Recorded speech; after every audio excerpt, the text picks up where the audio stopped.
Y vamos a comenzar de inmediato entonces con este quinto panel temático en el que hablaremos de la importancia del hidrógeno verde para la generación de energía y el futuro de la minería en Chile.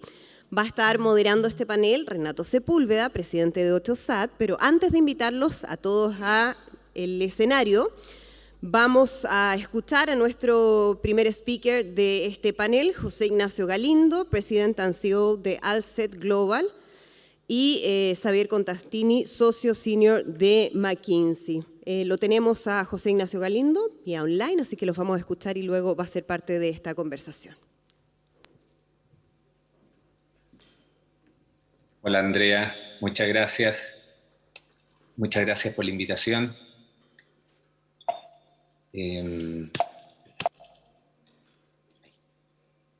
Se ve bien, Andrea, ¿no? Bien.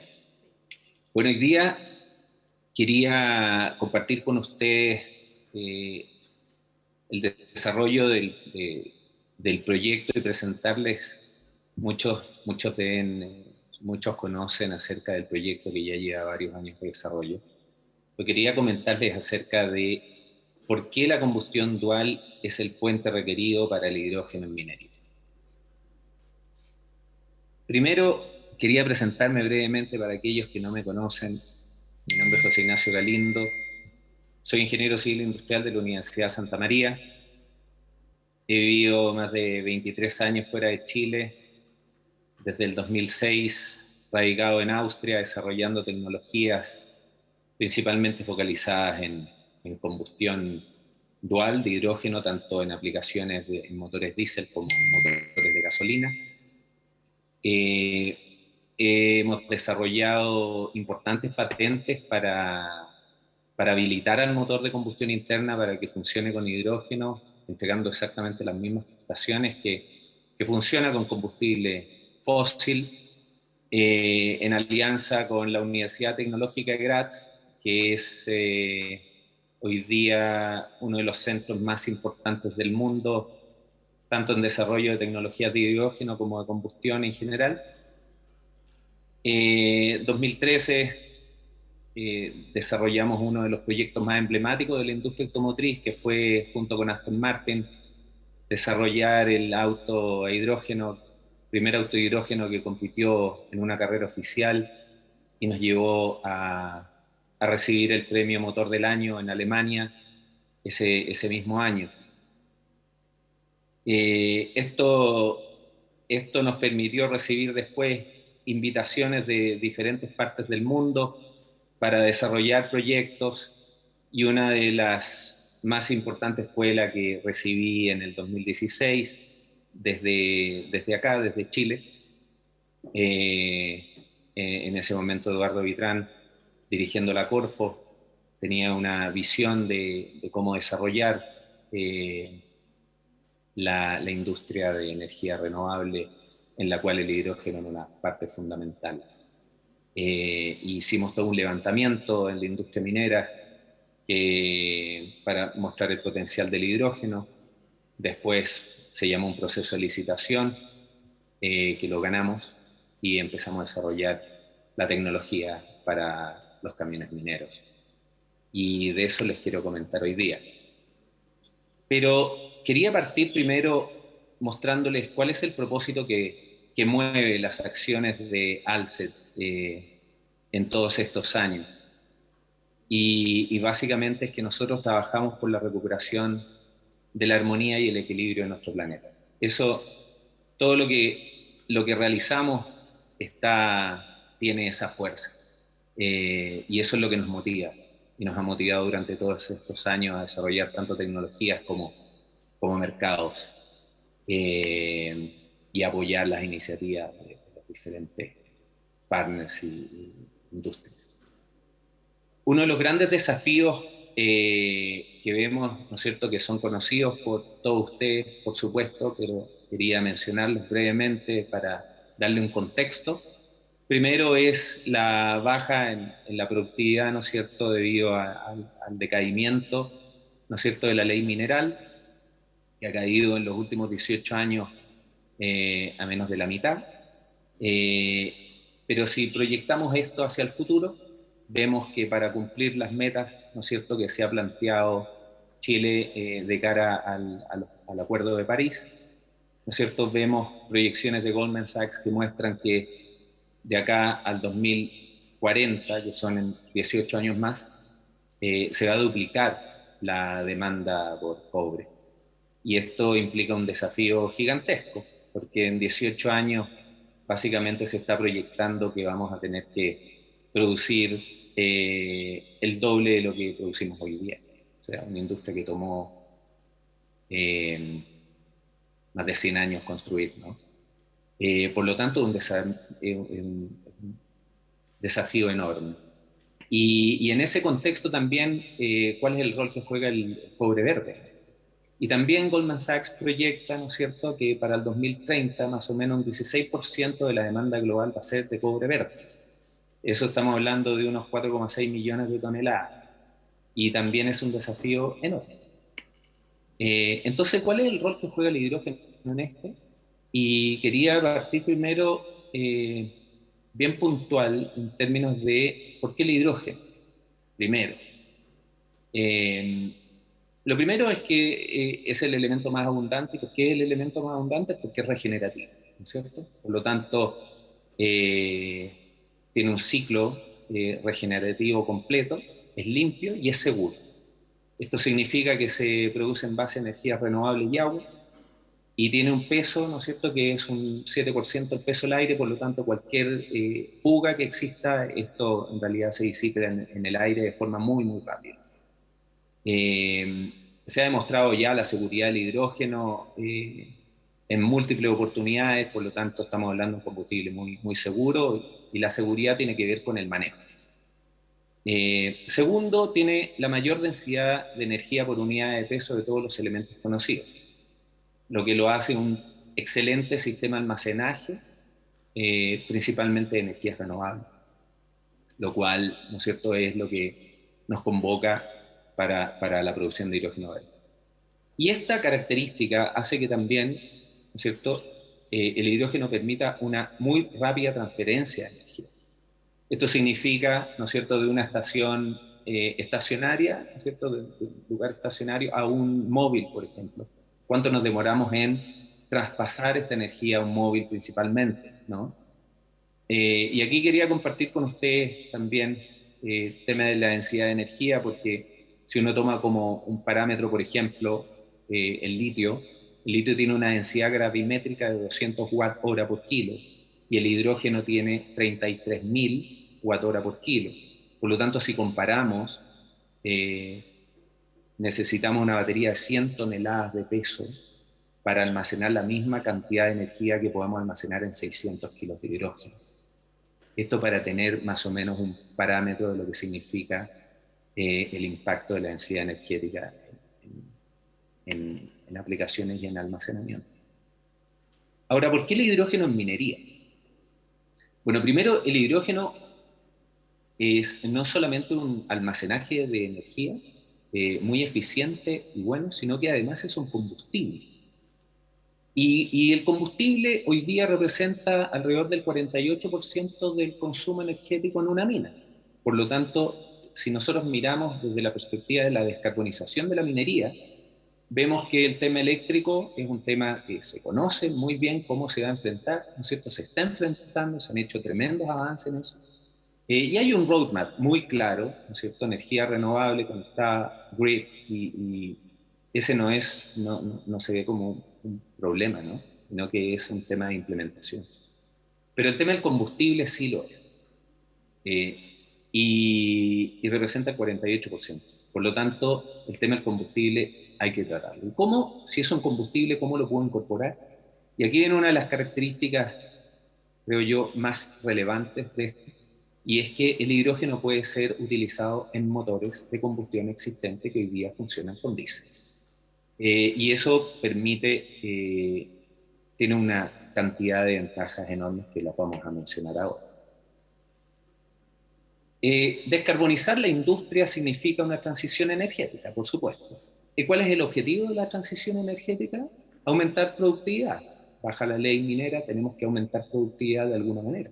Por lo tanto, ¿Y qué significa aumentar productividad? Significa meter innovación, innovación significa cambio, pero ese cambio no se puede dar sin confiabilidad operacional.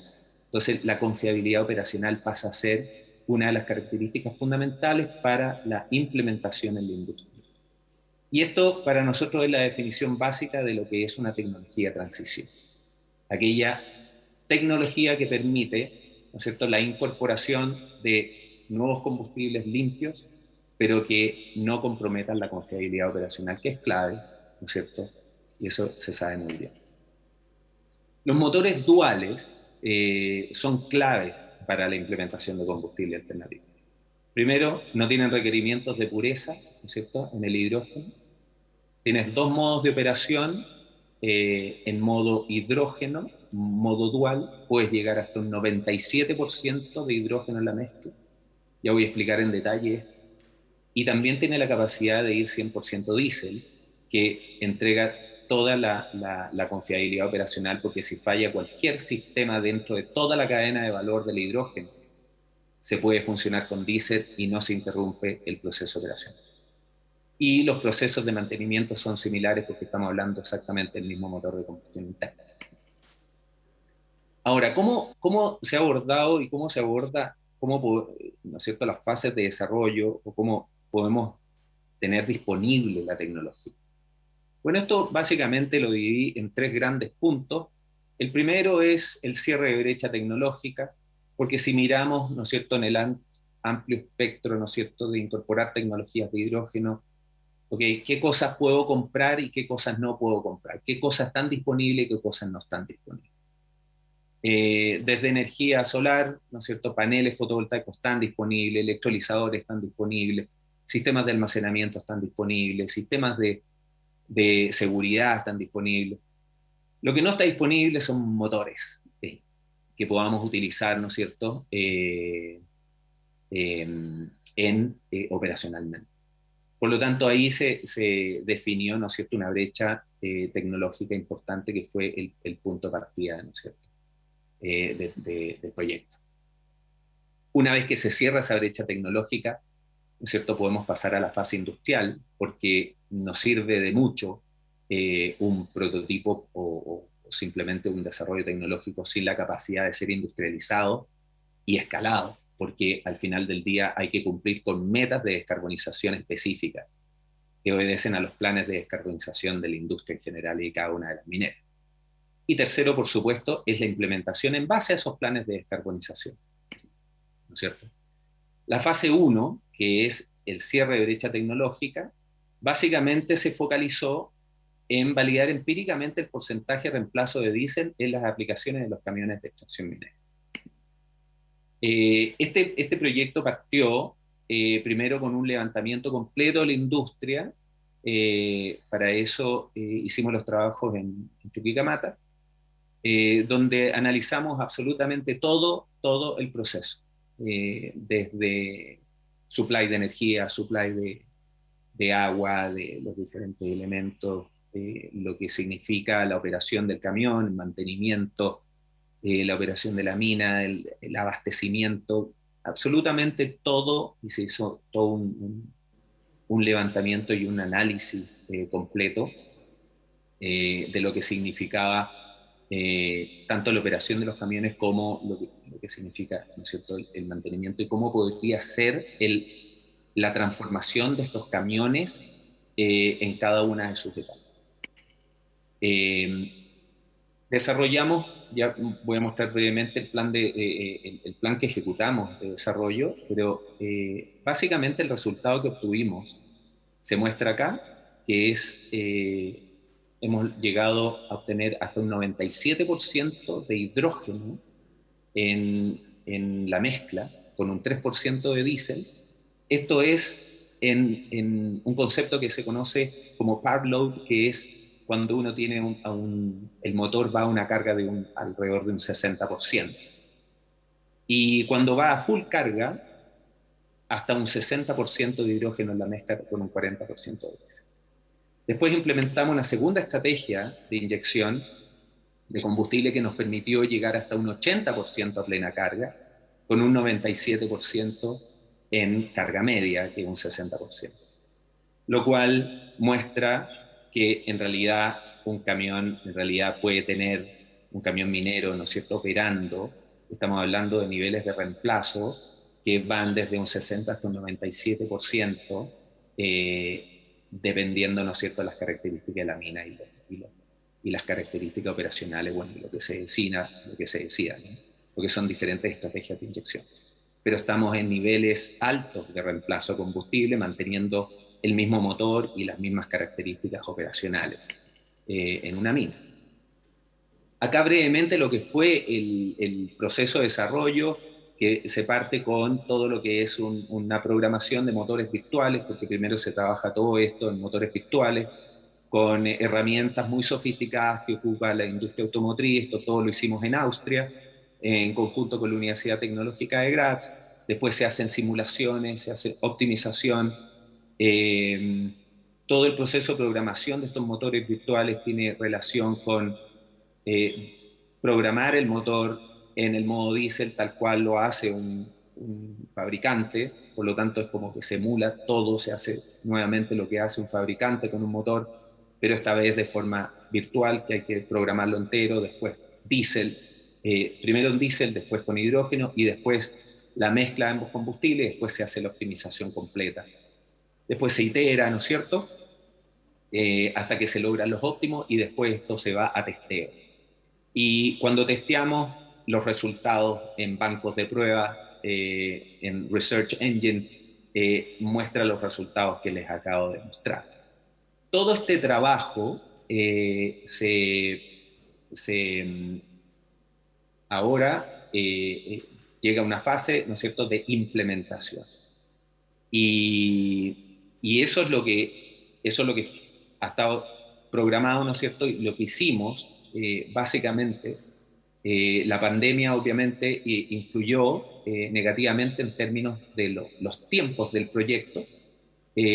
Afectó fuertemente a Austria la pandemia, lamentablemente, pero lo que hicimos en paralelo fue no perder ese tiempo, sino que hicimos un approach muy interesante a la industria, desde dos perspectivas. La primera, nosotros hicimos un partnership en el 2010 con Magna. Magna es el tercer proveedor mundial de la industria automotriz, experto en procesos industriales y fabricante de piezas, partes, componentes, subcomponentes. Una empresa que tiene 344 centros de producción en más de 27 países. Y desarrollamos todo un plan de desarrollo, de industrialización, y lo discutimos con la industria manufacturera, con fabricantes de motores, fabricantes de camiones. Y los resultados han sido fantásticos. Por supuesto que hay mucho interés por parte de la industria. Es una solución que permite una escalabilidad importante para viabilizar el logro de los objetivos de descarbonización de la industria. Por lo tanto, hay una alineación completa. Aquí se muestra brevemente lo que es el plan de desarrollo. Podemos ver, por ejemplo, que el 2019-2020 estuvo toda la parte centrada en lo que en un proceso industrial es conocido como la fase de innovación y estrategia, ¿no es cierto?, focalizada principalmente en el motor. Se cerró la brecha tecnológica a fines del 2020-2021, al principio del 2021. Ahí trabajamos en todo el proceso de industrialización y el approach a las OEMs, y hoy todo lo que es el pilotaje lo estamos enfocando desde la perspectiva de la industrialización, en base a este plan que diseñamos con Magna, y que tiene sus fases, ¿no? Que se pueden ver acá con fases, ¿no es cierto?, que va desde Product Vision, que es tener una visión muy, muy concreta del producto que se va a industrializar, y desde ahí ver factibilidad, concepto, desarrollo, procurement, y después lo que es la validación del producto a través de testeos que son muy estándares en la industria que son propios de los procesos de industrialización. Ahora, lo que es interesante acá ver es que nosotros vemos un proceso de industrialización acá de 4 años, ¿no? Pero vemos la parte baja que hay diferentes tipos de pilotos, porque estos procesos de industrialización van en paralelo se van en un proceso dinámico, no es un proceso teórico en un laboratorio, sino que se va directamente, se trabaja con la industria. Por lo tanto, el primer piloto, en realidad, va pasando de piloto a versión 1A, B, C. Y estos diferentes pilotos, en realidad, son pilotos que tienen diferentes grados de maduración. Por lo tanto, en realidad, se va implementando en la industria. Y a medida que va avanzando, uno va incorporando ciertas características, que hacen que estos pilotos vayan teniendo diferentes niveles de maduración hasta que se llega al proceso de maduración completo, que es donde termina esta fase de industrialización, y en ese punto ya el producto está escalable, se puede abarcar, ¿no es cierto?, de forma masiva en cualquier parte del mundo y en las cantidades que requiera la industria. Eso nos lleva a la tercera fase, que es la fase de implementación y que está ligada a los planes de descarbonización.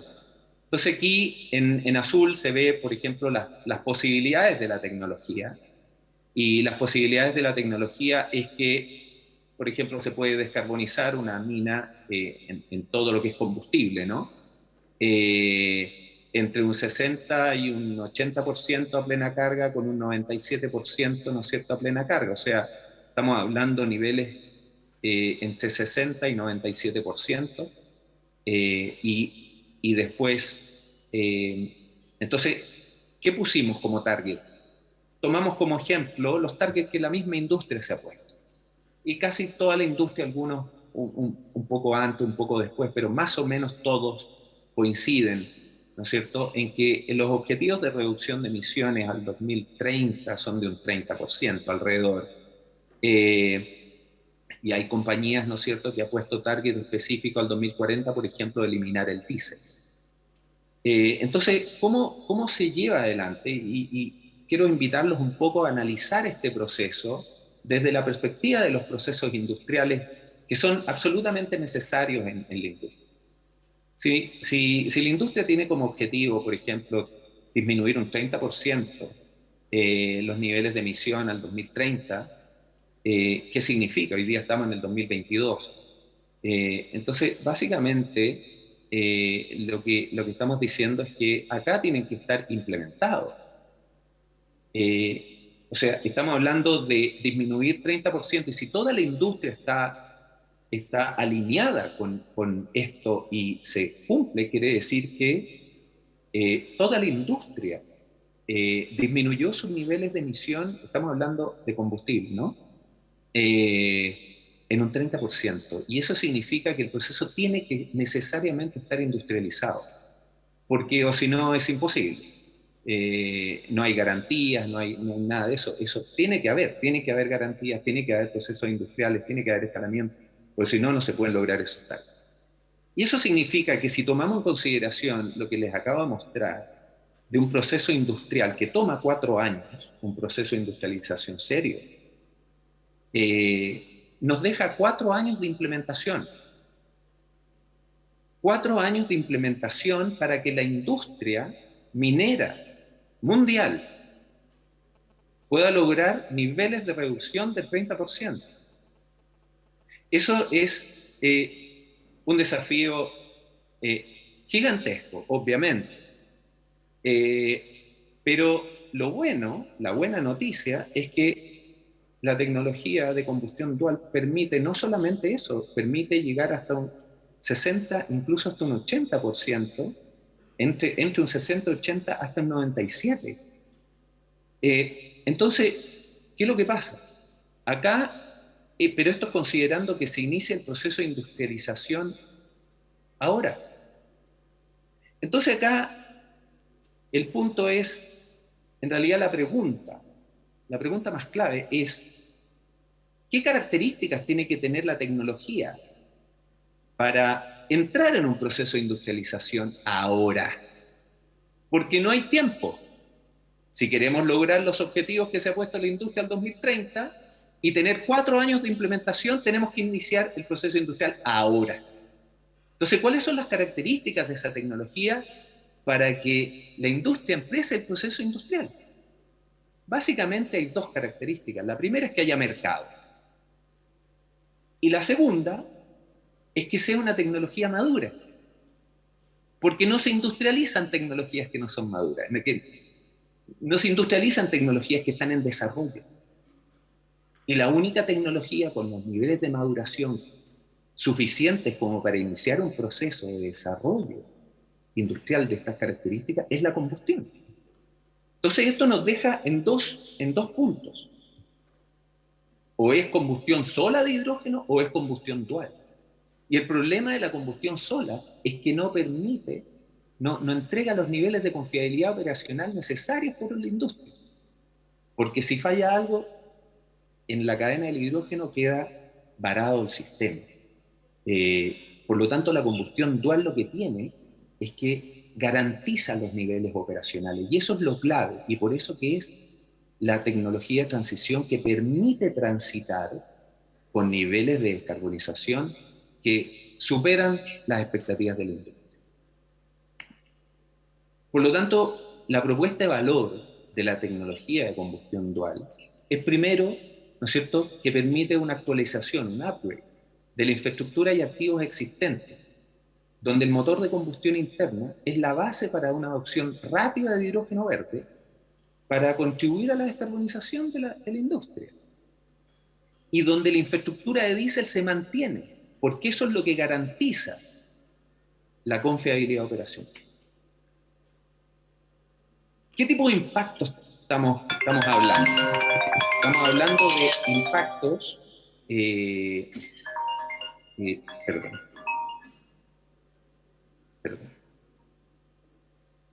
¿Qué nivel de impacto estamos hablando?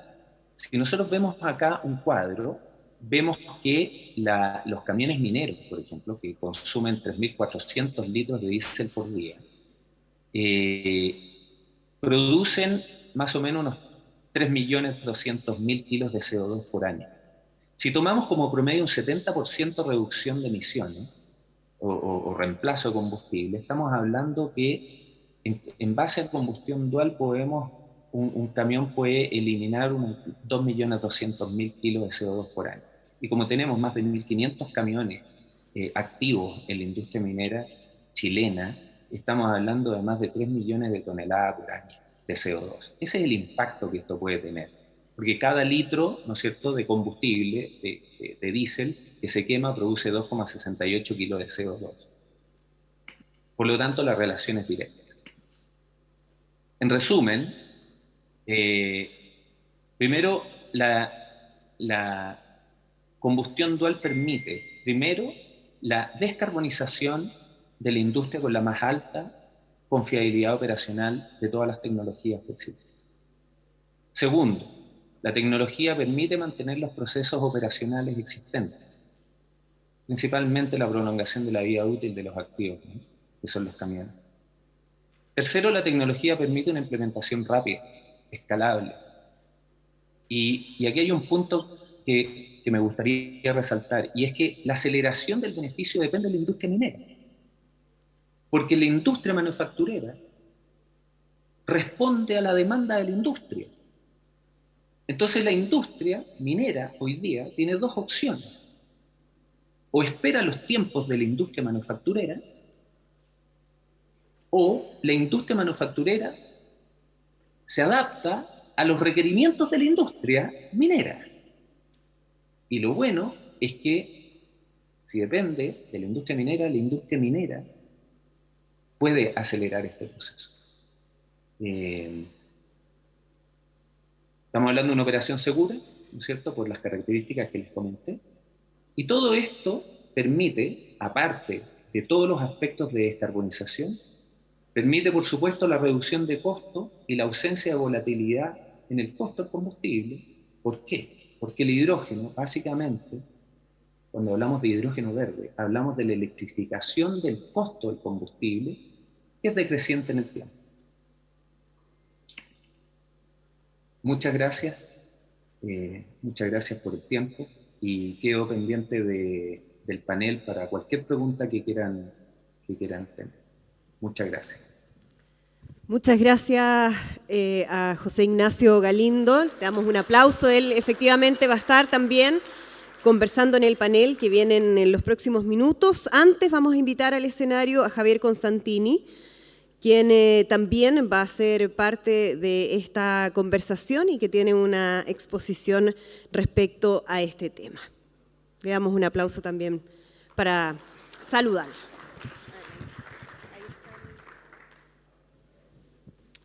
Hola a todos, gracias por recibirme hoy día. Le voy a dar una perspectiva tal vez un poco más amplia del desafío o la responsabilidad que puede tener la industria minera, en particular en Chile, en cuanto a la decarbonización de la economía, ¿no? Y cuáles son los niveles de inversiones, pero también la tecnología que vemos disponible para ello. Probablemente nada nuevo, pero hoy día no estamos como humanidad en un camino que converge hacia lo que hemos definido en los Acuerdos de París. Hoy en día los escenarios de cambio climático nos llevan más bien a temperatura más bien cercana a los 4 grados de aquí al fin del siglo, lo que tiene muchas implicaciones, lo vamos a ver en un segundo. Y si queremos lograr o mantenernos en los límites de los Acuerdos de París, que sería mantener el calentamiento global bajo 1,5 grados, tenemos que gatear una reducción drástica de las emisiones empezando mañana o ayer, que son las curvas de la izquierda, ¿sí? Si no hacemos nada o nada más que lo que ya estamos haciendo, esto va a gatillar algunos efectos naturales, como por ejemplo la liberación del CO2 del permafrost, que es básicamente un círculo vicioso, una aceleración de las liberaciones de CO2. Entonces, además de lo que generan los humanos, la Tierra en sí va a empezar a emitir, lo que genera un poco un círculo vicioso y la verdad que el calentamiento global ya prácticamente es imposible de parar. Entonces uno de repente se pregunta cuál es la diferencia entre 1,5 y 2, entre 2 y 2,5. Lo que pasa es que es un proceso absolutamente exponencial y en algún momento ya no marcha para atrás. Por lo tanto, es urgente de actuar. ¿Qué debemos hacer como humanidad como para poder mantenernos por debajo de 1,5? Hay que reducir por la mitad las emisiones de aquí al fin de la década, porque el presupuesto que nos queda como emisiones totales para mantenernos debajo del 1,5 son 570 toneladas de CO2, es más o menos 12 años de emisiones o 13 años de emisiones.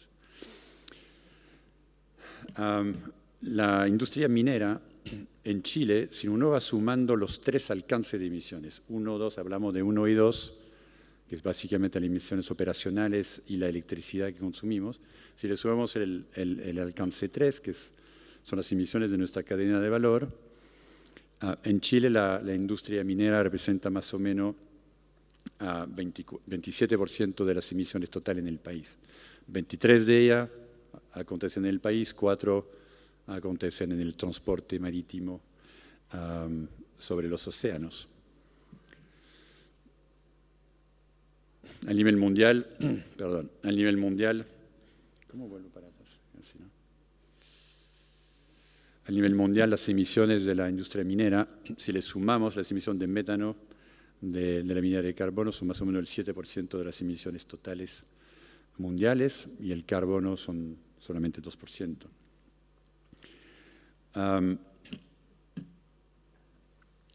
Para contribuir o mantenernos en en el escenario de 1,5 grados, la industria minera tiene que reducir sus emisiones totales, incluyendo el Scope 3, alcance 3, en un 65%, 2/3 más o menos, de aquí al 2030. Entonces, los 30% que vimos de compromiso sobre alcance 1 y 2 es un buen paso, pero eso no nos permite mantenernos adentro de los acuerdos de París, y a 2050 un 90%, que es básicamente una decarbonización total de las operaciones, incluyendo logística. Entonces, el desafío es bien grande. En Chile tenemos una ventaja, en Australia también, pero en Chile más todavía, es que tenemos los mejores recursos renovables del mundo, ¿sí? Los factores de planta solar de los mejores lugares del Atacama son 20-25% mejores que los mejores lugares en otras partes del mundo, como Medio Oriente o Australia. Y el viento de Patagonia es el mejor viento terrestre del mundo, por lejos, y por lo tanto la producción de hidrógeno en Chile tiene un costo proyectado menor a los otros lugares del mundo. Eso es el resultado de un trabajo que se hizo con unas 30 empresas de toda la cadena de valor del hidrógeno al principio del año pasado, junto también con el Ministerio de Energía. Entonces, se hizo un trabajo relativamente bottom-up, detallado, de ingeniería para poder determinar o proyectar los costos de producción del hidrógeno en Chile. Abajo es la curva de Patagonia, los mejores lugares de Patagonia, que es más o menos un tercio de la superficie, y arriba el Atacama. Entonces, a corto plazo, más barato en el sur, porque los factores de planta son más elevados, y los electrolizadores todavía son caros. A medida que los costos de los electrolizadores y de las plantas van bajando, el factor de planta de generación es cada vez menos importante en cuanto a la competitividad en costo. Vemos una ventaja bastante significativa comparado con los competidores como España o Australia. Si nos proyectamos a 2030, ¿qué muestra esto? Muestra que más o menos el 80% de las aplicaciones mineras, o más bien las sustituciones posibles de aplicaciones mineras son o serán económicas. Ahí al fin, digamos, de la curva, todos los rectángulos que están por encima de la línea son transición energética que tienen un TCO negativo comparado con el existente. Entonces, reemplazar el diésel por un diésel sintético no va a ser económico incluso en 2030. Sin embargo, otras aplicaciones como los motores duales o los motores incluso a celda de hidrógeno van a tener un TCO positivo antes del fin de la década.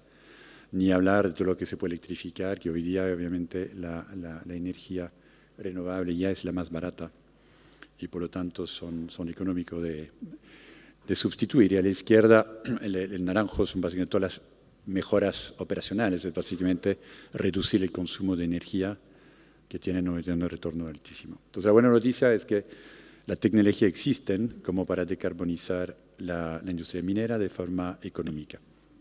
¿Cuál es el rol del hidrógeno? Hay un debate,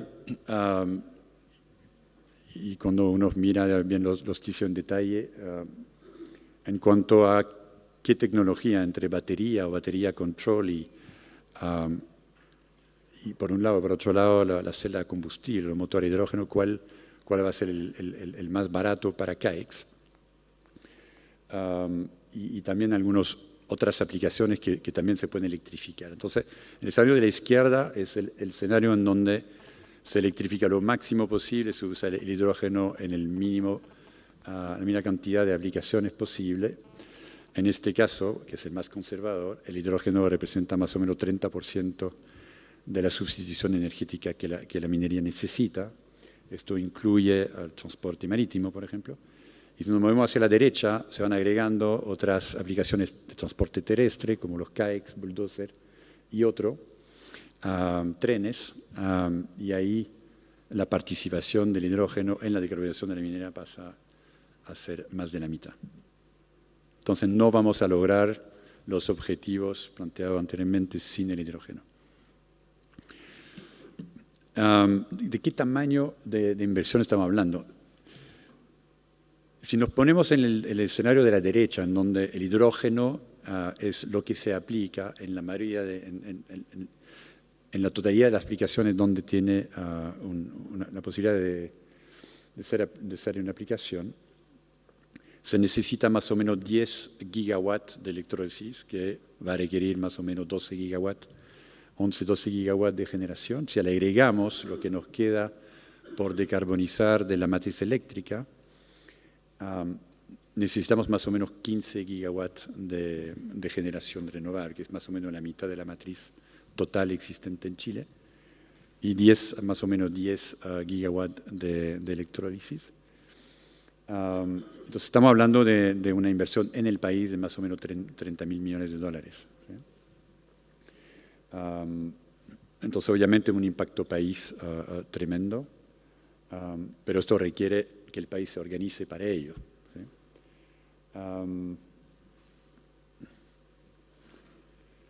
Entonces, perdón.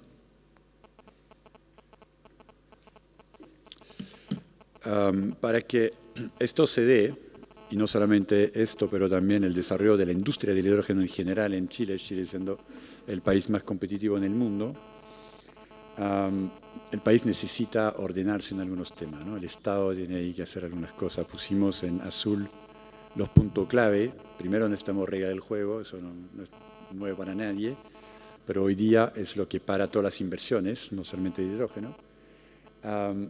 Segundo, necesitamos, eso es más un dolor de cabeza, pero igual genera incertidumbre, necesitamos un proceso de permisos, principalmente ambientales, que sea eficiente, pero también predecible. ¿Sí? Y luego lo que es importante son incentivos para gatillar la demanda local. Vemos que para aplicaciones mineras el break-even económico va a suceder, en muchos casos ya ha sucedido en varias aplicaciones, pero en general un incentivo en términos de impuesto carbono o incluso cuotas es lo que al final acelera la adopción. Y bueno, todo esto obviamente está en la mano del Estado, pero estamos claro hoy día hablando está bien de tener motor que use diésel, hidrógeno o solamente hidrógeno, pero necesitamos generación, necesitamos producir hidrógeno, y para que estas inversiones se den, estas condiciones son necesarias. Bueno, eso es lo que quería compartir con ustedes hoy día. Gracias.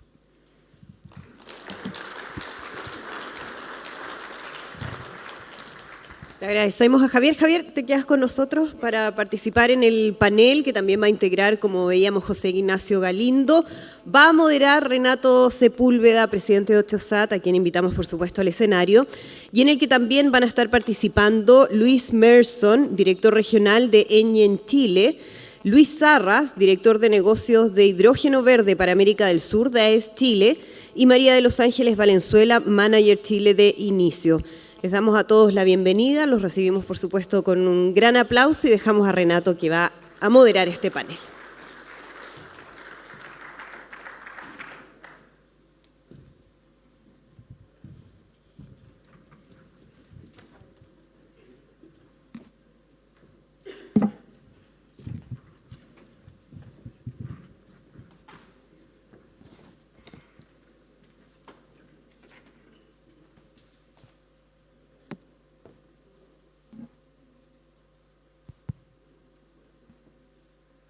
Hola. Hola.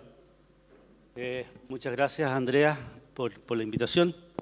Y vamos a proceder a conversar con los colegas aquí sobre el potencial que tiene el hidrógeno verde para a su vez potenciar, ¿no es cierto?, el desarrollo minero de nuestro país. Así es que a Luis Merson quería hacerle la primera pregunta. Luis, uno de los grandes desafíos que tiene la minería es la decarbonización, ¿no es cierto?, de su proceso, ¿ya? En la mañana hablamos de los ESG, del cumplimiento de los ESG, y para eso la descarbonización es un paso importante. En el camino hacia la carbono neutralidad, hacia una producción de cobre verde y en general de minerales verdes, ¿ya? Entonces, la pregunta es, ¿cómo se puede abordar mejor el proceso de descarbonización para llegar a producir cobre verde aprovechando las ventajas que tiene nuestro país para producir energía renovable e hidrógeno? Hola, ¿funciona? Más cerca. ¿Me escuchan? Bueno, muchas gracias. Hola a todos, buenas tardes. Javier mencionó algo muy importante en este sentido, ¿no? Reglas claras y planificación. Me parece que con eso tenemos que partir. La adopción de una nueva tecnología no es fácil, por lo tanto, reglas claras, planificación, que parecen ser algo simple, no es sencillo. Y en ENGIE estamos mirando mucho eso para poder atrevernos a invertir dentro de una nueva tecnología. Otra cosa importante es el impulso que le da la minería en Chile. La minería generalmente es el driver de la adopción de nuevas tecnologías. Si vemos la historia de la energía renovable, la minería fue uno de los grandes apalancadores de la adopción de esa industria. Entonces, la minería, reglas claras, planificación, pero eso no es suficiente. Y creo que, y en ENGIE estamos convencidos, de hecho, tiene que haber colaboración de todo el ecosistema que está alrededor de la minería. Y ahí me gustaría compartir algunos ejemplos rápidamente con ustedes de algunas cosas que estamos haciendo nosotros o eventualmente otros actores en este mercado. Javier hablaba de los alcances de descarbonización de la industria. El alcance número 1, y hemos hablado mucho de los CAEX, en Chile se está haciendo algo bastante entretenido, que es el proyecto Hydra, por ejemplo, para la adopción de los CAEX en la industria minera. Hydra es un esfuerzo de Corfo, de AMSA, Mining 3, que es una casa de estudio, digamos, que está haciendo esto, y también ENGIE. Estamos viendo a través de la prueba de concepto cómo podemos adoptar los camiones de minería y es algo bastante interesante y se ve la convicción y la colaboración de distintos actores. En ENGIE también estamos haciendo un proyecto en Sudáfrica, en donde junto con Anglo American también estamos haciendo un piloto para poder desarrollar la tecnología dentro de la minería en Sudáfrica y, por qué no, traerla para acá. Entonces, a través de atreverse y hacer pilotos, me parece que es importante para poder materializar y ver los economics de los proyectos y poder adoptar estos camiones o los CAEX dentro de la minería. El scope número 2 de la descarbonización es algo que obviamente como empresa eléctrica creemos mucho en ello y estamos viendo la mejor manera de poder entregar energía renovable a la minería. Muchos de los que conocen el sistema eléctrico chileno pueden saber de que hoy día estamos en racionamiento, estamos con escasez de energía y también tenemos que adoptar nuevas tecnologías. La energía eólica y solar no es suficiente, probablemente se necesitan nuevas tecnologías. Muchos miran el almacenamiento como algo como el next step de las nuevas tecnologías y parece ser algo bien interesante.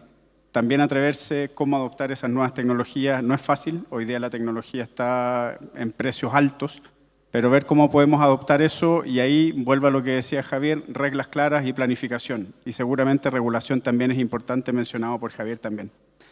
Y luego en alcance número 3, emisiones indirectas adicionales. Estamos viendo cosas bastante interesantes de nueva colaboración.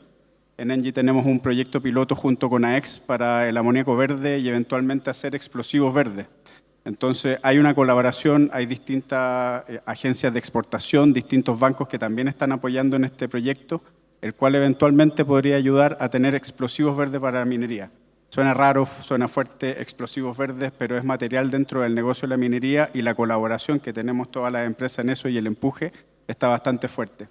Entonces, resumiendo, planificación, regulación y empresas que estén con la convicción, como ENGIE, como ENAEX, como Anglo American, y seguramente me faltan muchas, espero no pasar a llevar a nadie, para poder hacer pilotos y eventualmente hacer esto posible.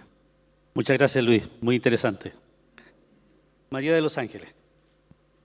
El banco de inversión, Goldman Sachs, indica que el hidrógeno verde tiene un potencial para decarbonizar hasta el 45% de las emisiones vinculadas a las actividades humanas en general.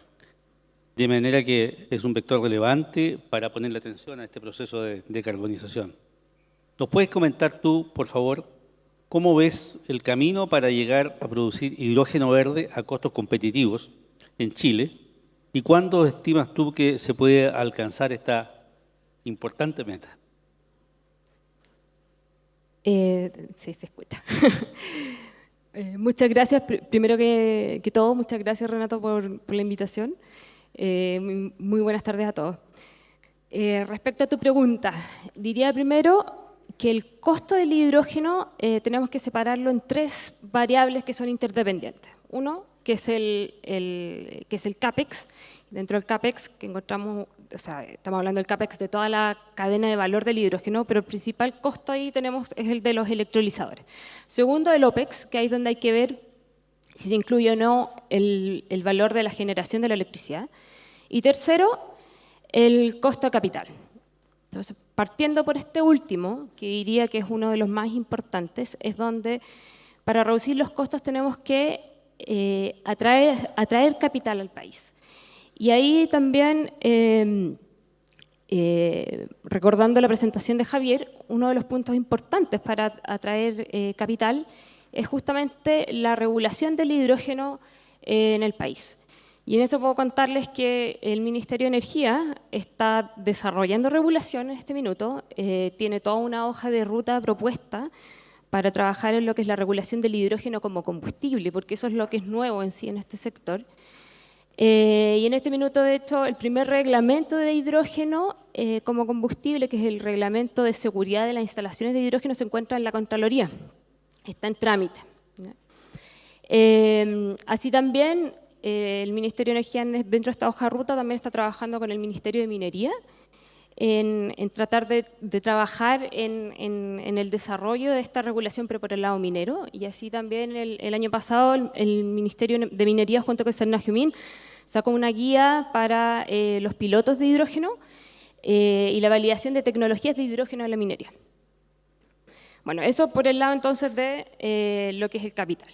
Segundo, como les mencionaba, lo que es OPEX, y en esto más que nada hablando de la generación de electricidad.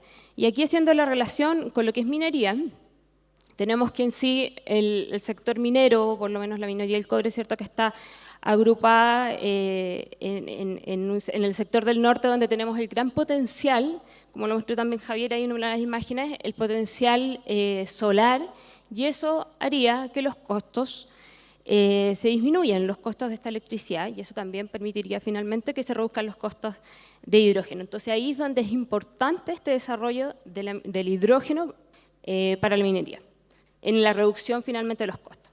Y el tercero, que es el CAPEX, lo importante aquí es la agregación de demanda. Y aquí también entonces, de nuevo haciendo el enlace con la minería es importante porque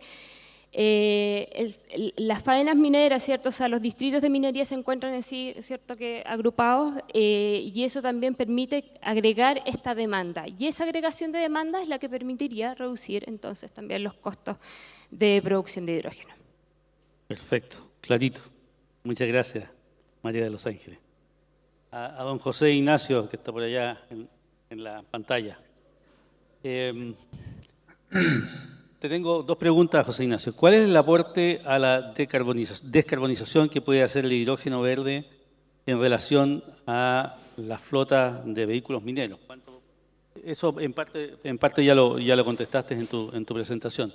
¿Y cómo se compara la solución del hidrógeno verde con la solución de flotas mineras eléctricas? Tal vez partamos por la última, digamos, que no lo tocaste tú en la presentación. ¿Cómo es la comparación flotas de hidrógeno versus flotas eléctricas? Que hay países en Europa que están explorando esa vía también. Sí. Bueno, Renato, primero, muchas gracias por la invitación. Mira, yo diría que el análisis cuando uno ve el tema eléctrico, en realidad hay que ver el panorama completo. Hay ciertas características, todas las minas son distintas y hay que ver ahí los casos de uso, ¿no? Pero aquí es súper fundamental entender la densidad gravimétrica que tienen los elementos. Entonces, claro, cuando hablamos de eléctrico, en realidad, si estamos hablando de camiones, ¿no es cierto?, que consumen 3.500 litros de diésel por día, y lo llevas a densidad, a transformar eso en hidrógeno, te das cuenta que vamos a estar hablando con niveles de reemplazo, ¿no es cierto?, alrededor de un 70%, estamos hablando de 600 kilos por camión, y eso lo llevas a la cantidad, ¿no es cierto?, de batería que requeriría un camión. En realidad eso naturalmente te lleva a otro estado, ¿no? Entonces cuando se habla de tecnología, por ejemplo, eléctrica, bueno, hablamos de trole, ¿no es cierto? Ese es algo que se está explorando, pero estamos hablando de infraestructura donde las minas son dinámicas, van cambiando la forma, porque se va explotando la mina. Entonces tiene restricciones importantes. Esa es la razón por la cual hoy día, ¿no es cierto?, los camiones funcionan con diésel. Y toda la industria de movilidad, ¿no es cierto?, porque es un tema de densidad energética, de cómo almacenas energía para movilidad. Es por eso que el mundo funciona con hidrocarburos. Pero a mí me gustaría llegar a una reflexión en términos de lo que es el electromobility, ¿no? Hoy día es conocido que producir un vehículo eléctrico versus producir el mismo vehículo pero con combustión interna, hoy día un vehículo eléctrico tiene una emisión de gases de efecto invernadero que se estima entre un 1,3 y 2 veces las emisiones de gases invernaderos si se comparan con la producción de un vehículo con combustión interna. Y esto es muy importante, porque hoy día la electromovilidad está tomando fuerza en el mundo, y se proyecta que la industria va a crecer en electromovilidad. Eso significa que la industria va a tener una presión gigantesca para reducir las emisiones de la fabricación de los vehículos eléctricos, donde el cobre juega un rol vital. Desde ahí viene la fuerza hacia el cobre verde. Por lo tanto, eso nos lleva y se cierra el círculo donde uno lleva a que la descarbonización de la industria va a impulsar también, de alguna manera, la demanda de cobre verde por parte de la industria, porque es un requerimiento. Porque si no, no tiene sentido producir vehículos, ¿no es cierto?, eléctricos, si tienen un carbon footprint mayor.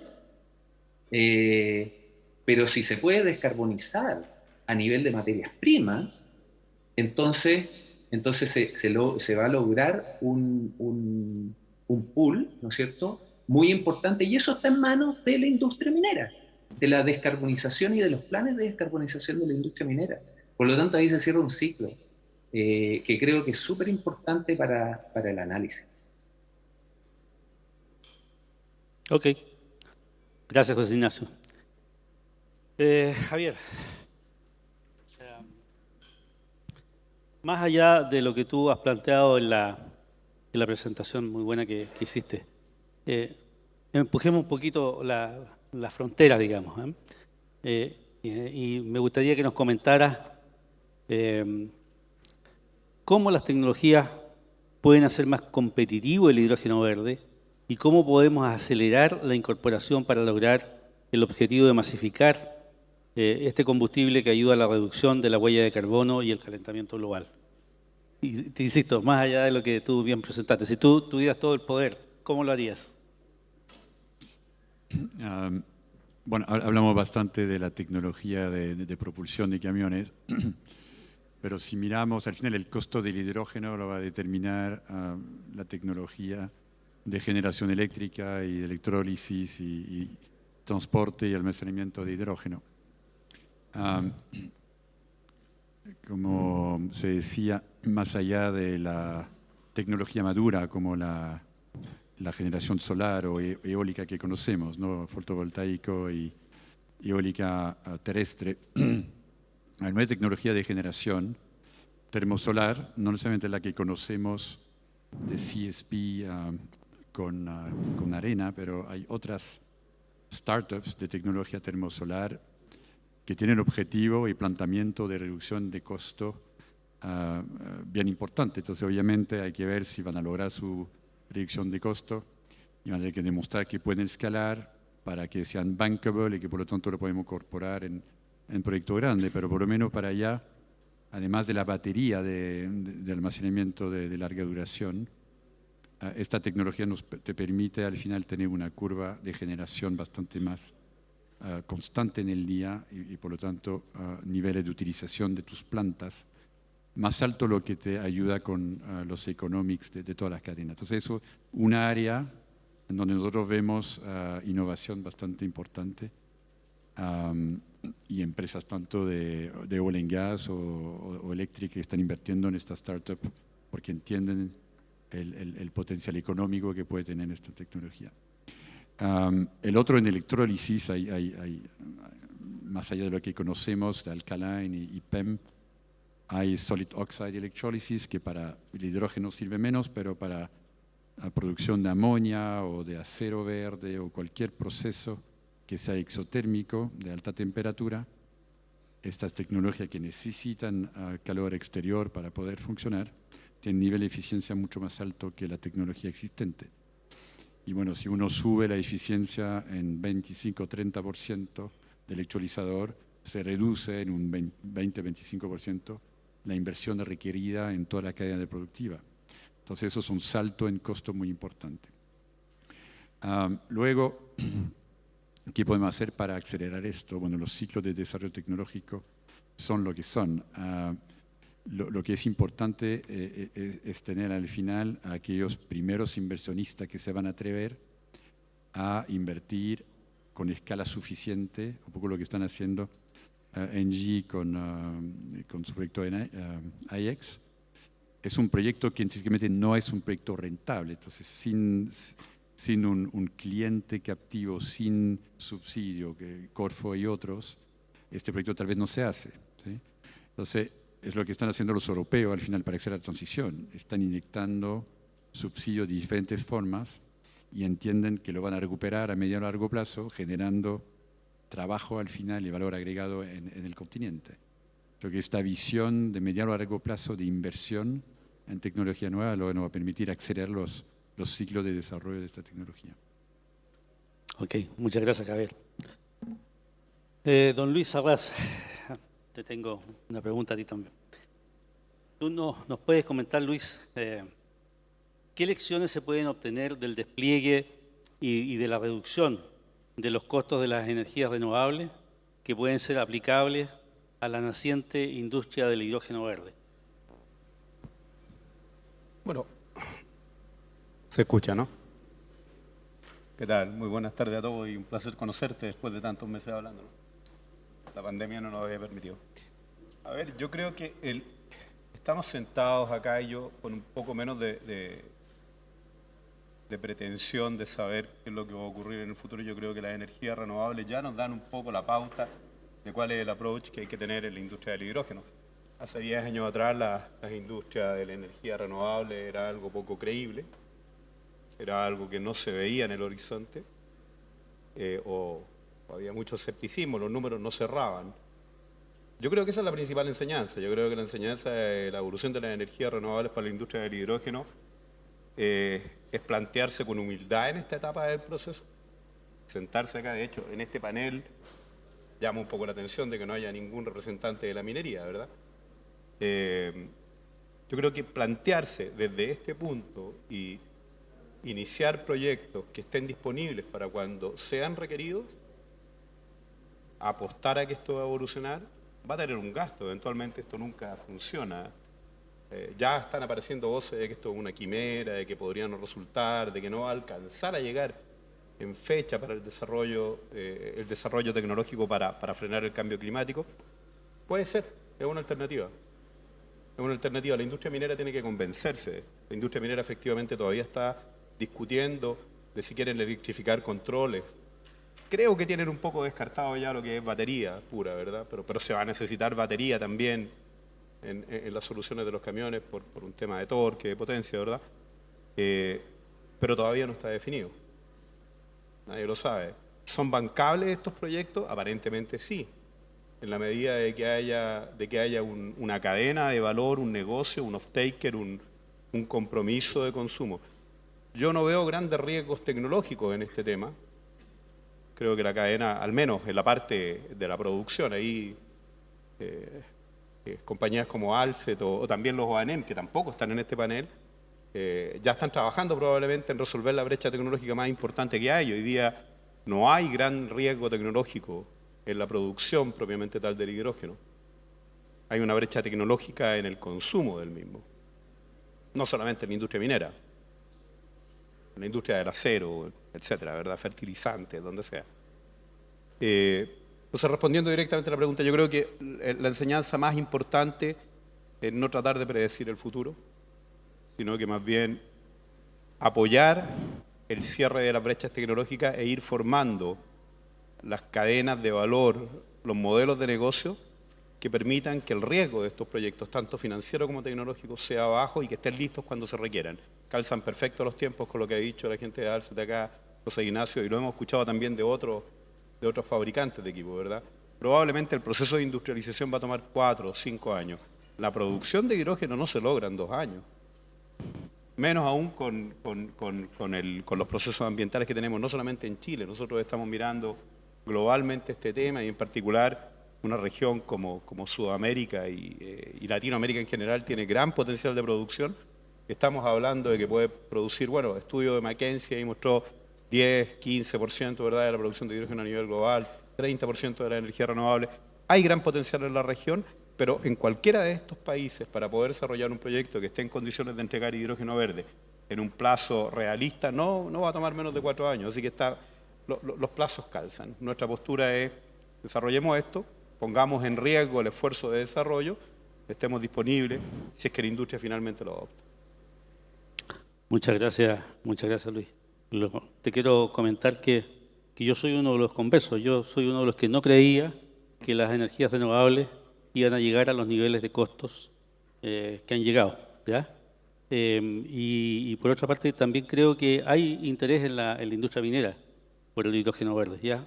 Este es un seminario organizado por la industria minera, así que hay muchas personas aquí que están escuchando y que están aquí en la sala y por streaming, que son parte de la industria minera. Y yo creo que esto va a ir madurando y al final vamos a tener una industria, espero, chilena del hidrógeno verde, porque potencia a su vez la industria minera y a otros sectores del país. Muchas gracias a todos. Muchas gracias, Javier. Muchas gracias a todos los panelistas. Ha sido un gusto conversar con ustedes. Gracias a ti. Gracias.